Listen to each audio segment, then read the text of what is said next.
Management Summit, how are you? I am Will Allred, and I'm thrilled to be talking to y'all today about account-based cadencing. Now, I give a lot of advice when it comes to cold email. If you've followed me online, you've probably heard me talk about a cold email or two. I've done thousands of coaching sessions, but the thing that drives me absolutely bonkers is the way that people follow up to their cold emails, right? If we look at the reply rate stats, we know we're going to have to follow up to our cold emails. And so as much as these accolades are wonderful, the thing that I want to talk about and focus on today is making sure that you follow up in a thoughtful, insightful way. And one of the key things that I'm seeing teams doing right now is they are focusing their cadences not just around an individual, but around an account itself. And so what we're going to go through today is research. So that's account planning, but it's also thinking through like personalization. That's cadence design itself. So thinking about the structure of what a cadence looks like. We are well beyond the time where the Agoge marathon makes a lot of sense, and we're moving towards more of a sprint type model. We're going to talk about what makes for a great email within all of that, right? So each touch point across the cadence really needs to think about what the best practices are telling them to do. And then we're going to dive into some email frameworks that you can introduce into your cadences. And so that's the plan. So let's get started. Let's talk about research. Let's talk about account mapping. So there's going to be two things we're going to talk about in depth right now. And that is, one, actually planning out your account by mapping out who's an above the line buyer versus who's below the line.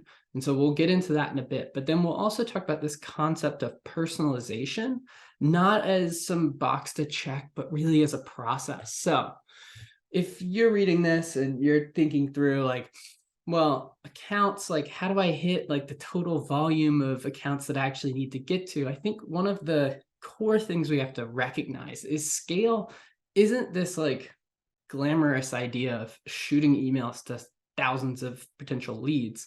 Scale is made up of all of those individuals within. And so we have to get more thoughtful about how we approach people on the micro level.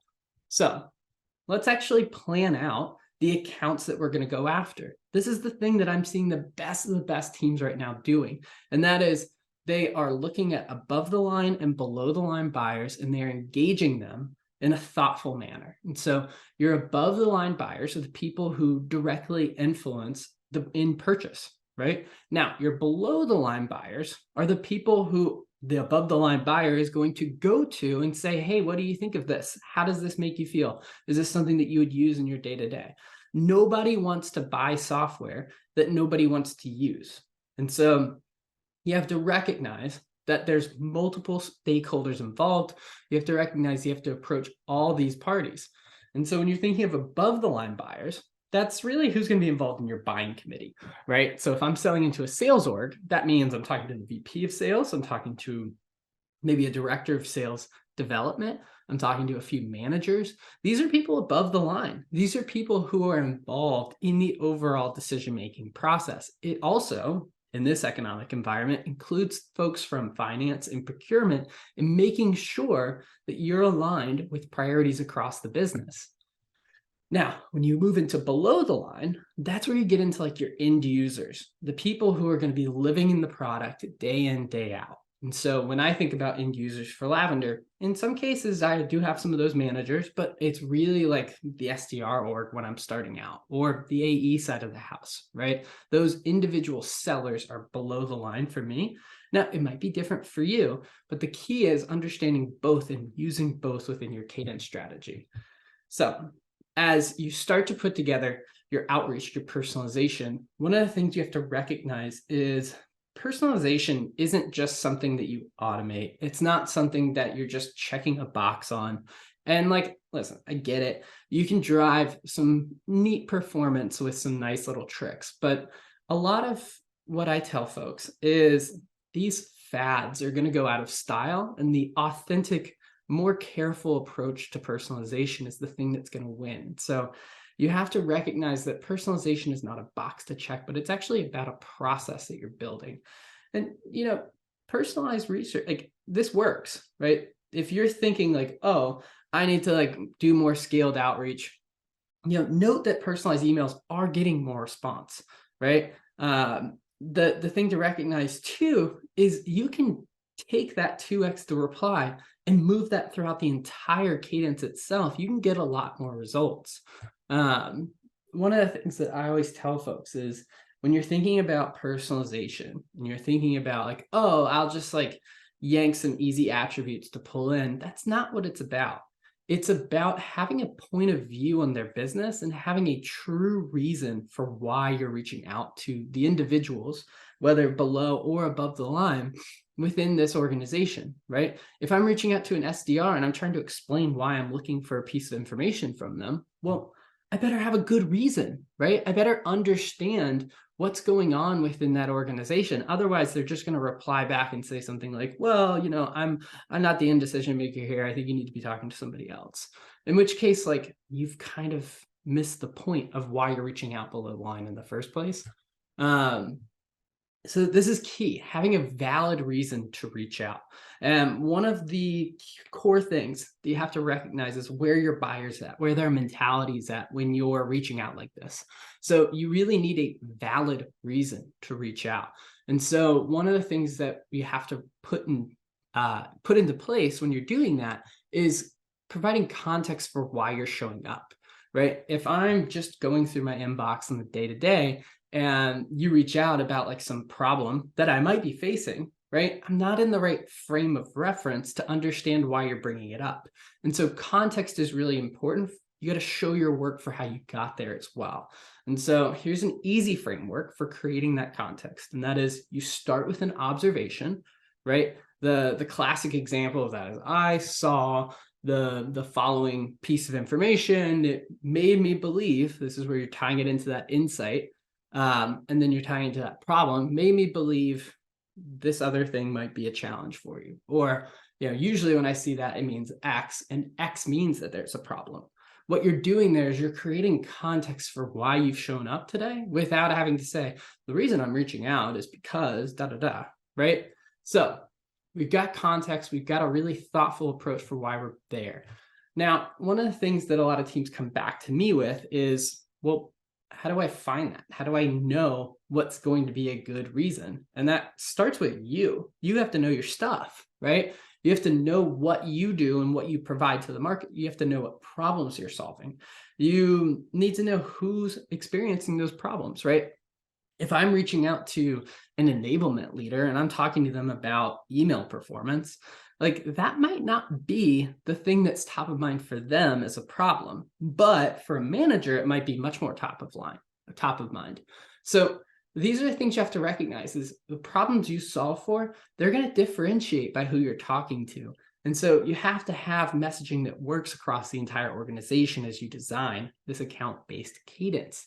The other thing, you have to understand what indicates that those problems exist. If you're going to do your research, you need to know what you're looking for, right? If you're going to set up an account-based cadencing process, you can't be spinning your wheels on a bunch of time spent researching. You have to know what you're looking for, and you have to know where you're going to go look for it. And so one of the other key pieces here is building a process for finding those indicators, right? Where are they? How can you get to them faster? So if I pull up a VP of marketing at a Series C company and they have just gone through a round of funding like in the past 3 months, that like starts to set the stage for how I am going to go do my research on that individual, right? That's a different click path. I'm looking for different things in different places, and I'm going to use them differently than if I'm going after a head of RevOps at a publicly traded company. And the same trigger, hiring, is in place, right? So all of this means you need to know who you're talking to, what you do for them, where you're going to go, how you're going to go there, right? So you need to know where you're going to go along the way, and then know how you're going to use it. And so these are the two things. You got to know your stuff and know your process. The other thing that I always run into when folks are talking about this notion of like scale is this idea that, well, I don't necessarily, um, you know, have time. I can't touch on enough accounts. Of course, I've got to automate these other steps. And the thing that I always tell folks is like, just reuse the original personalization. If you have a good reason for reaching out to somebody, don't be shy about reusing it. This is something you can bake into a larger cadence overall, and the entirety of the cadence can feel relevant, personalized, and follow best practices. So don't just like make a really good first email and then start chucking garbage over the line. You have to recognize that it's about reusing and recycling a lot of that original personalization so that you can continuously put good information in front of them. Because one of the core things that's going to happen between email 1, email 2, email 3, etc., is they're not going to think about you, but you're going to think about them a whole lot. And so recognize that reusing that original context is crucial for follow-up success. Another thing that is a great piece to keep in mind is, and I'll talk about this some when I talk about cadence design, is that below the line buyer is going to give you a lot of information that you can bring above the line and crush it when you go to personalize, right? So here's an easy example, right? So like Sarah mentioned, the BDR team has been struggling to personalize and touch enough accounts. That start to an email is way more powerful than, hi, George, I saw you're hiring, right? It's someone they know, and it's something that they said. They're naturally going to perk up and want to pay attention. So know your account, you're going to personalize the entire cadence, and below the line insights are going to help drive above the line interest. So how do we put that into action? What does the cadence look like, and how do we orchestrate that? So one of the things to recognize is you might not be there yet, and that's okay, right? When I look at an organization today, I typically see they're somewhere between the ICP cadence and the persona cadence. Very few teams I talk to are doing this account-based cadencing. And so I want to talk about where you're at and where you need to go. ICP cadencing, that's like you buy a lead list and you put them into a sequencer and then you hit go, right? Persona cadencing, I tend to find there's a little bit more personalization. You're starting to get the semblance of account-based approaching, right? You know that there's like, I need to talk to a VP over here. I need to talk to a manager over here. And like, there might be some personalized steps. The account-based cadence is really where it all comes together, and you're using it on top of one another. So a good way to think about account-based cadencing is you're running two playbooks at the same time and they feed into one another. For above the line, you're going to waterfall information down across the seniority levels. So whether I'm talking to a VP of marketing and then going down to demand gen, going down to, an individual like direct response manager, or if I'm talking to like VP of sales, going down, like each persona has its own hierarchy and waterfall. But then at the same time, I'm going below the line and reaching out to individual contributors to generate information that I can bring up to the top of the waterfall. That sounds complicated, but think of it like waterfalls and reporters, right? You're not looking to make the below the line person this decision maker. They're not going to be. You want to turn them into champions, and you want to get information from them. Whereas above the line, you're trying to use some of that below the line interest to pique interest, but you're also trying to recognize that like, sometimes they're going to delegate this down and you can use that to your advantage. So this is actually what it looks like on paper. I just kind of copy pasted the same framework for a cadence, but you'd reach out to the director after you reached out to the VP, the manager after you reached out to the director, and at the same time, you're running this playbook of reaching out to end users. Now, as you start to talk to those end users, you'll get insights, right? Like, oh, Sarah mentioned, you bring that right back up to the top, and then you waterfall that information back down, right? And that keeps the accounts from ever needing a true like breakup. You're just continuously trying to source a new reason for why you should be talking to this individual. So let's get into some specific cadences, right?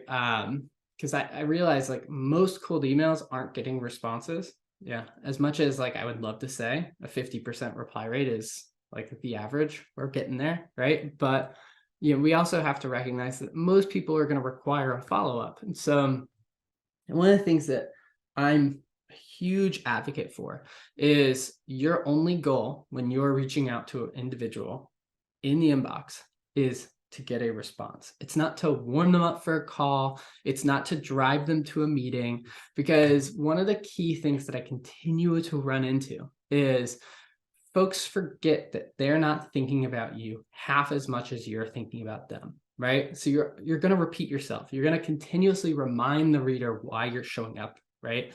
And so you see this actually show up in your cadence design. The thing that happens with that, though, is since you're repeating yourself across like 18 touch points, that doesn't really make sense anymore, right? I'm not, spray and praying. I'm being very precise in why I'm reaching out to you across the organization. So like max is really like 5 emails. Now you can start to like play around with what's a true cadence versus like what's a strategic play here. But like my point is like you're going to design a sprint around a region to reach out, and then you're going to architect a few touch points that follow off of that. So here's an example of what a sprint could look like. And really, you could actually speed this up to happen all before day 15.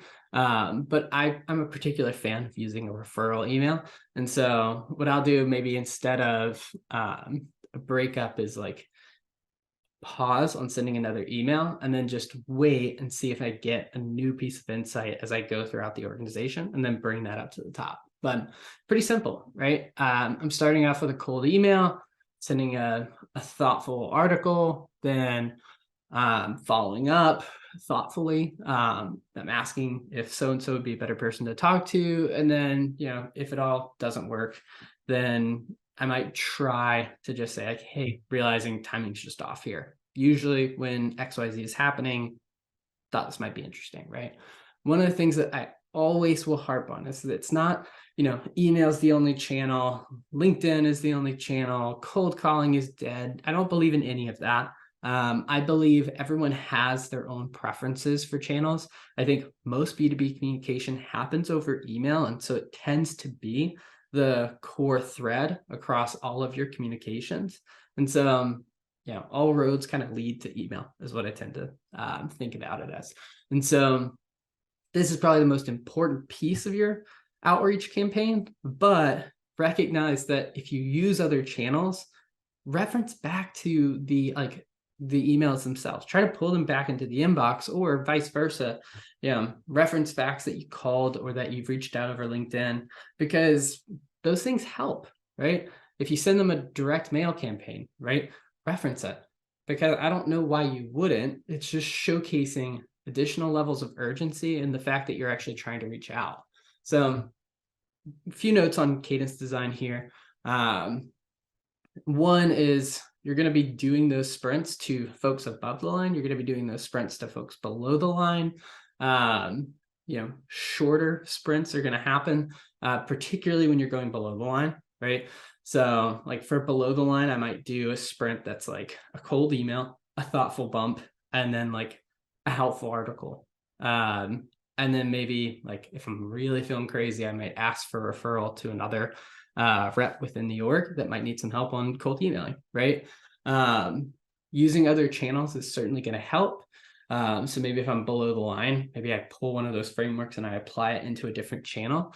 But my only goal across the entire cadence is not, I send the cold email hoping I get a conversation started, and then now I'm like hardcore, just like tell them about the product. No, the only goal is to drive a response as I go.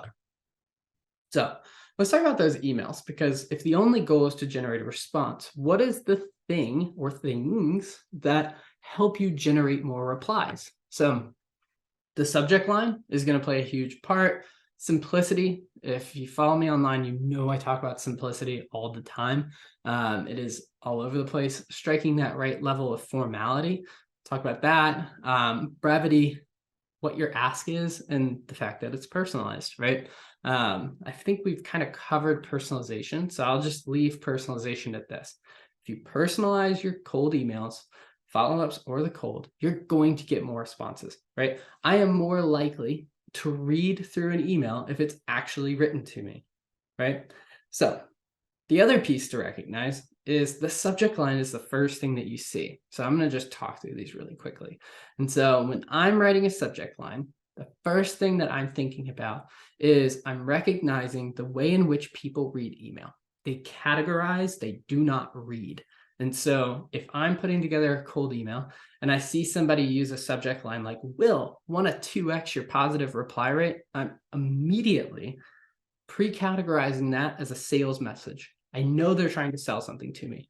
That is the worst place you could be in when you're writing a cold email. And so what I use is something called internal camouflage. And that's not trying to be deceptive. It's not me saying like Q4 email reports. It's me saying template revision.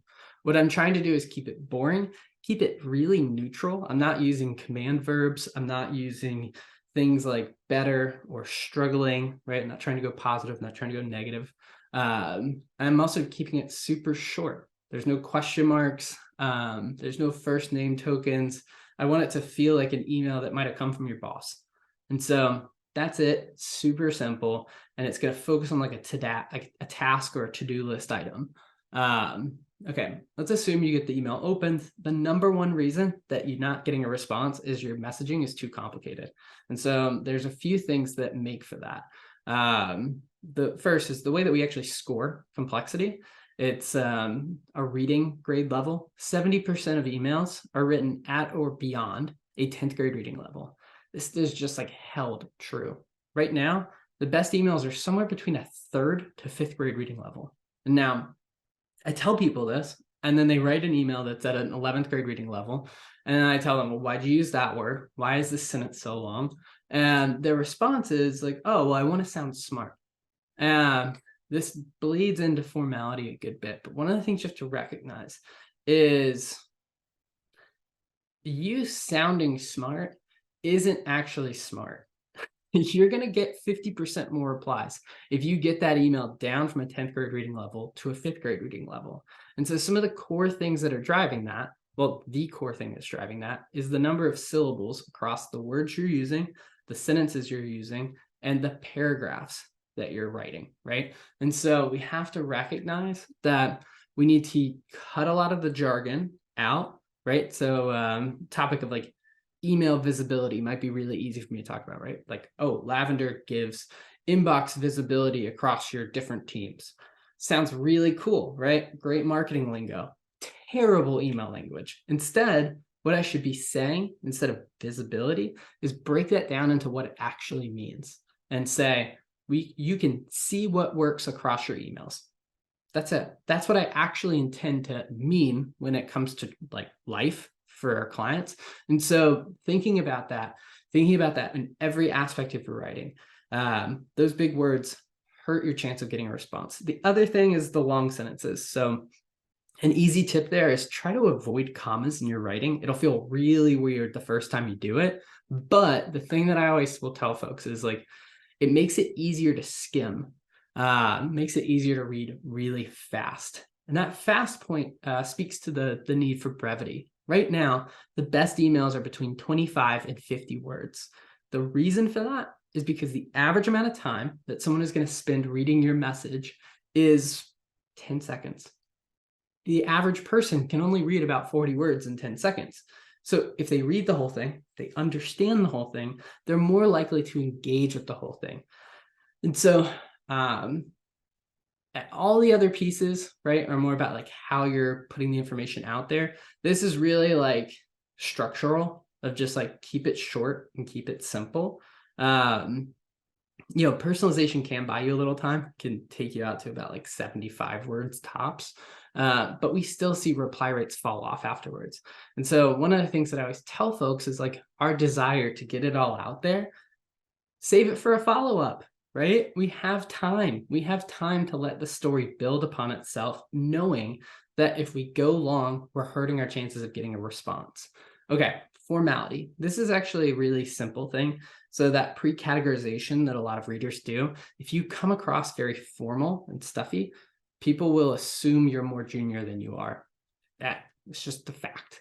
It's just a fact. And that is most C-level folks are emailing at a very informal level. And so what we see is this like balancing act in between work best, where what you send should feel not like you're reaching out to an old friend, right? You might be pretty casual with an old friend, but like you're reaching out to a friend of a friend, or the way that you might text a prospect is probably the good way to describe it, right? You're not going to like text somebody in this super formal way, but at the same time, you're not going to like text your prospect like, yo. So like, it's that nice like hybrid in between. The ask. So I tell folks this, the ask is pretty simple. It's not about booking the meeting. It's about generating the response.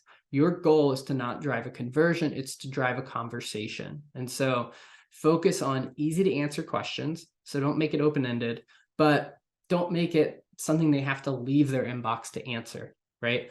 Finding time, that means they have to go to their calendar. Telling me some sort of metric within their system, that means they have to go check a dashboard, right? Just make it easy on somebody. And then for the closed versus an open-ended, the easiest way to think about this is I say, hey, where do you want to go grab dinner tonight?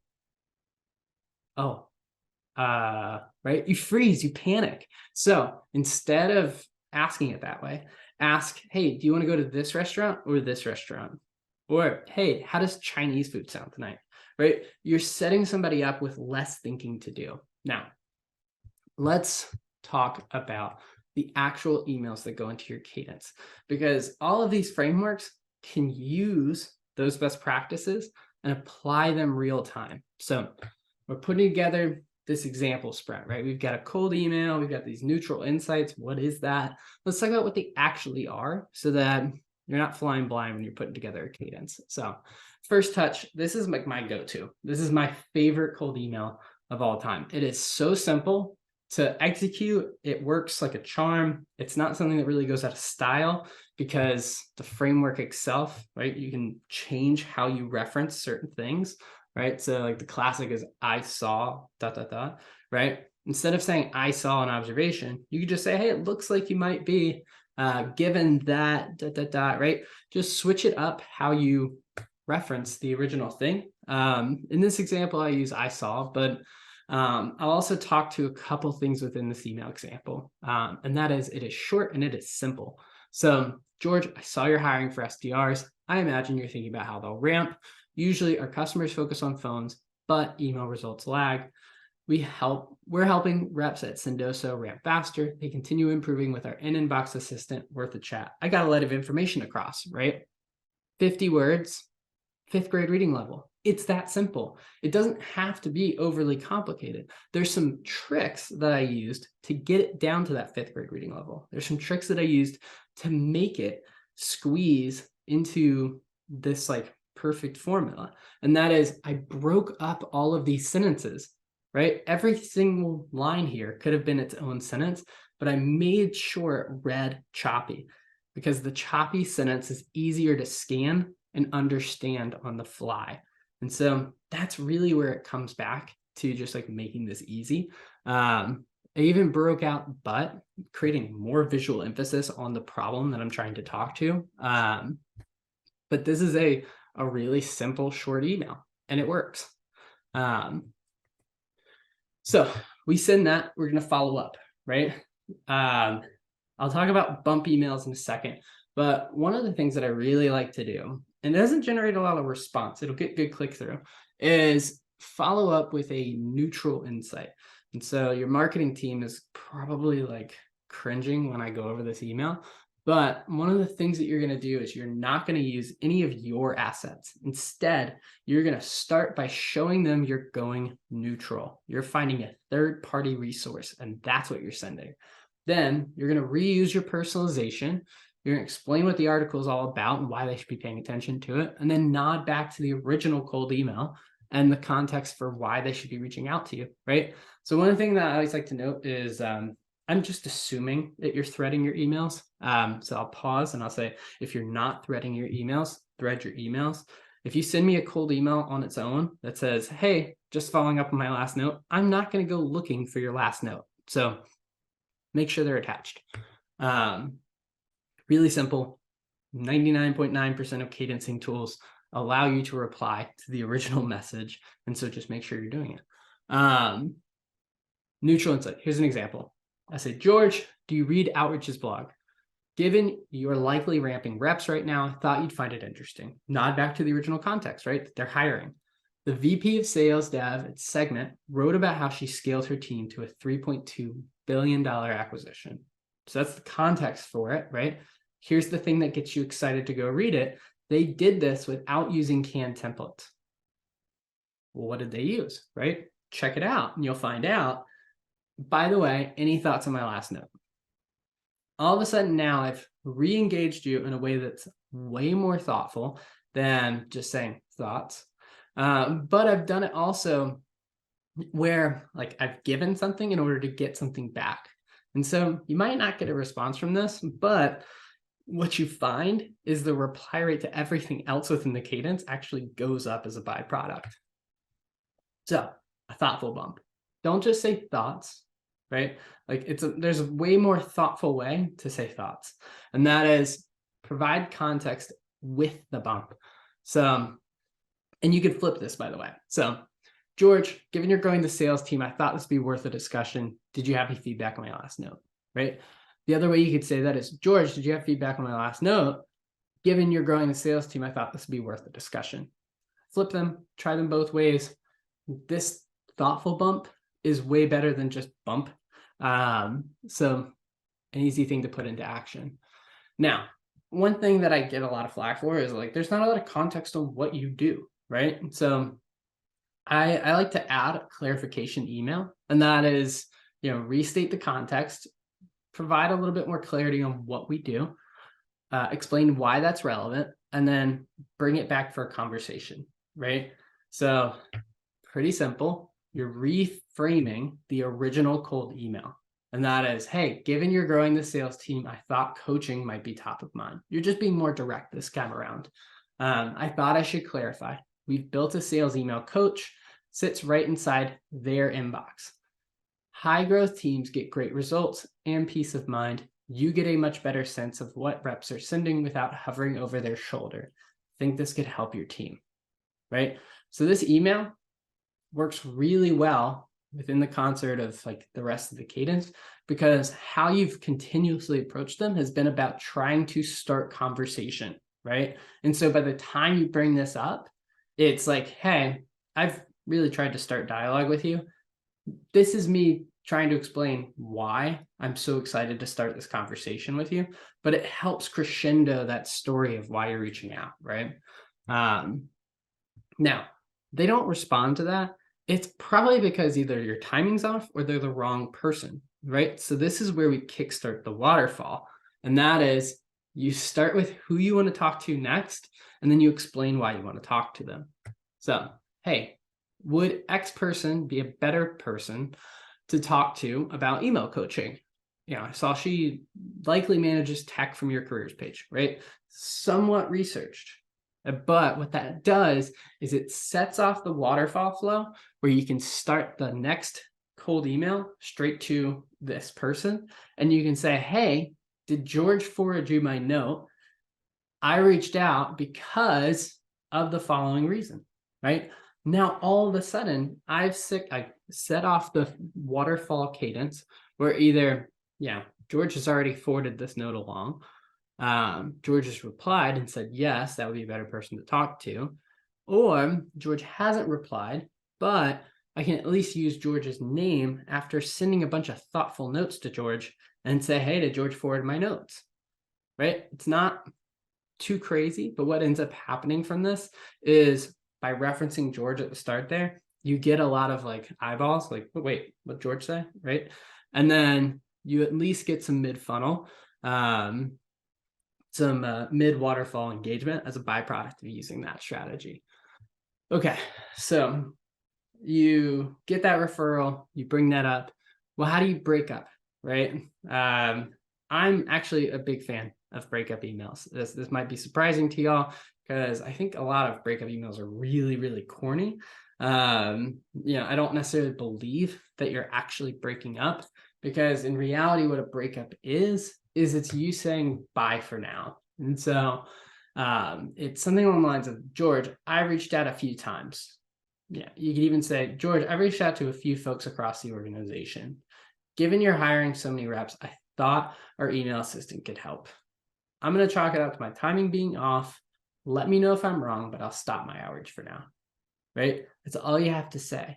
And then in the meantime, you're reaching out below the line. You're reaching out to those individual contributors to try to find problems that they don't see that you can surface and bring to the top. And then you can start a new thread with, oh, Sarah mentioned that your team is struggling with scaling personalization, right? And then all of a sudden now I have a new reason for why I'm reaching out. I'm getting much more narrow and specific with my goal and my intention for what I'm trying to talk to them about. But what I'm doing there is I'm focusing at the account level, and I'm resuscitating these leads with information from within the organization. So if my third-party research didn't do it, hopefully my first-party research that came from the actual organization will. Now, that's your cadence, right? It's all focused around a reason for being there. And just like focus on making sure all those emails are hitting on those best practices, right? None of those emails are extremely long. They're all very focused on driving a conversation. They're not trying to give away the farm on everything that you do, because as soon as you give them everything that they might need to know, there's no reason for them to follow up and reach back out to you. But the real key here is how you use that across the organization and how you resuscitate your accounts using below the line research and then take that back above the line. Okay. So hopefully y'all enjoyed. This was a fun session to put together. I've been seeing some great teams do some really unique and interesting things in this space. And so hopefully this presentation sparks you to want to approach accounts a little bit more thoughtfully. But if you ever have any questions, here's a few different ways that you can reach out to me. I am always happy to talk through these things, whether it's through live support in our product, or whether it's over email, or whether it's a LinkedIn DM. Just hit me up. I am always happy to be helpful. But until next time, I'm Will Allred, and really appreciate y'all hanging out to talk about account-based cadencing with me.